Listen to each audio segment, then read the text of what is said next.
Siapa yang tak kenal dengan Abu Nawas, sosok sufi jenaka yang punya sejuta akal. Meskipun berulang kali dijebak Baginda Raja, namun ia selalu bisa lolos, yang justru membuat malu Baginda Raja sendiri. Hal inilah yang membuat Baginda Raja semakin penasaran. Dan pada pertemuan kali ini akan menceritakan bagaimana Abu Nawas menghadapi fitnah karena dianggap beraliran sesat. Kisah ini bermula ketika Abu Nawas sedang nongkrong di warung bersama kawan-kawannya.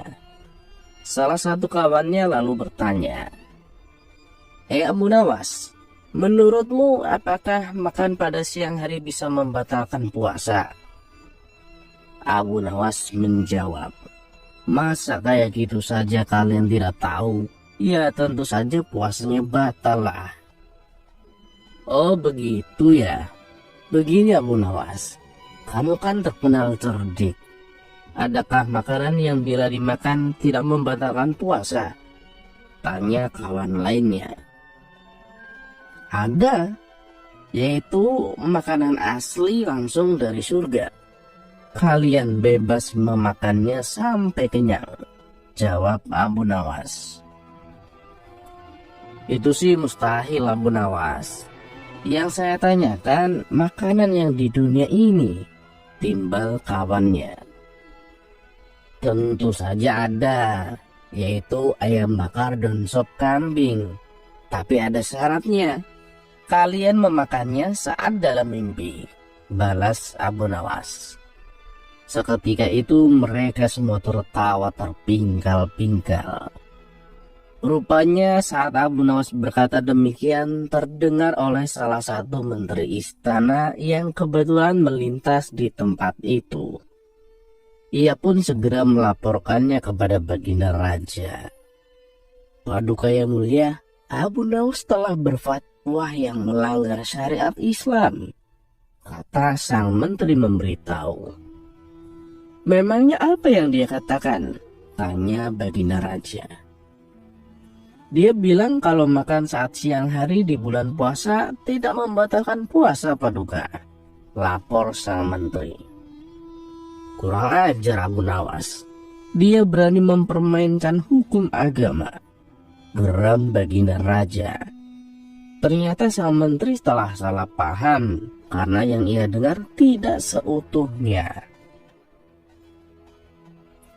"Paduka yang mulia, saya punya cara untuk membuktikan kesesatan Abu Nawas. Dengan begitu, Paduka bisa langsung menghukumnya," kata sang menteri. "Oh ya?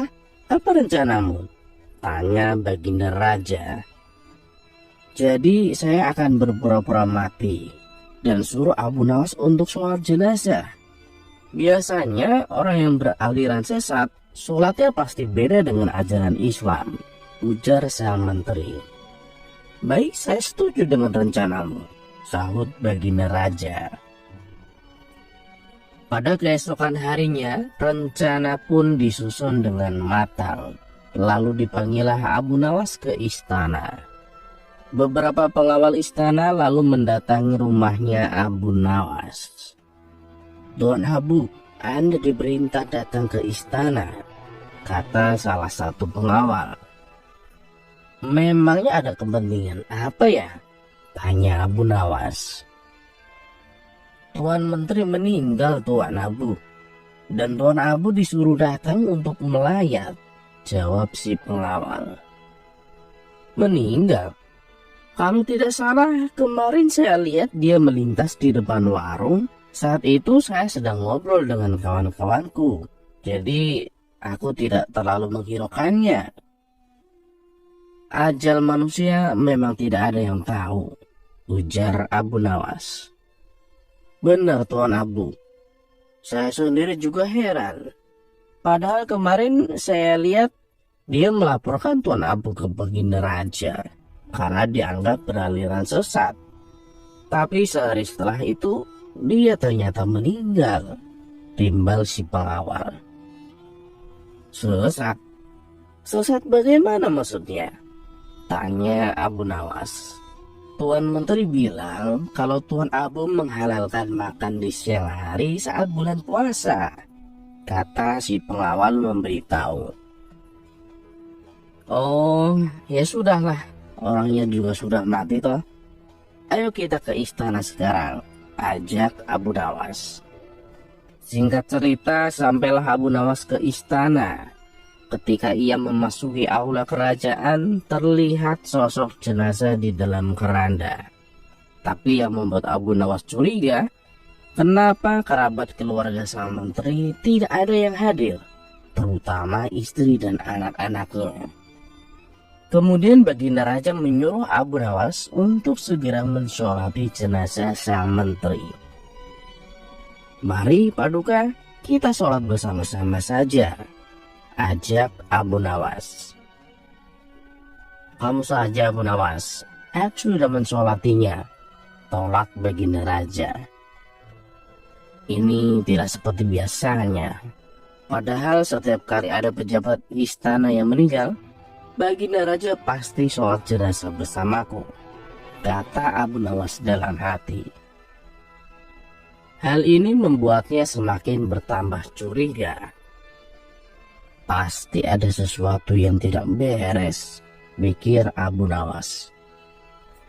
Akhirnya Abu Nawas pun sholat jenazah sendirian. Dan tiba-tiba saat ia sholat jenazah, Abu Nawas menambahkan ruku dan sujud.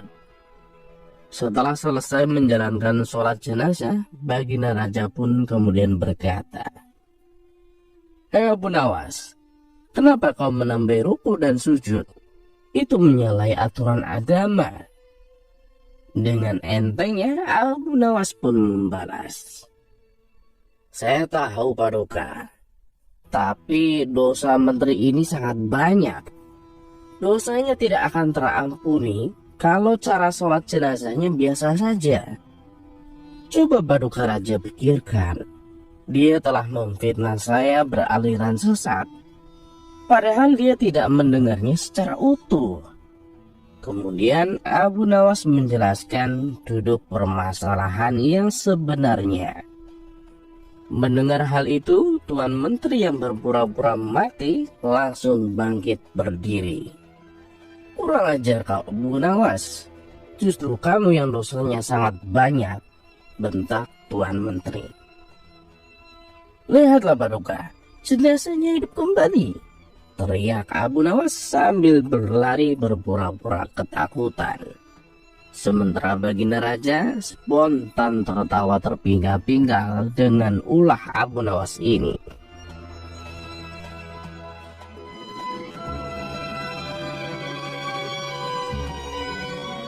Terima kasih kepada kalian yang telah menonton video ini. Jangan lupa tekan tombol subscribe-nya dan nyalakan notifikasinya untuk mendapatkan video-video seru mabar lainnya dari channel Mr. Togok 9. Oke, wassalamualaikum warahmatullahi wabarakatuh. Salam Rahayu.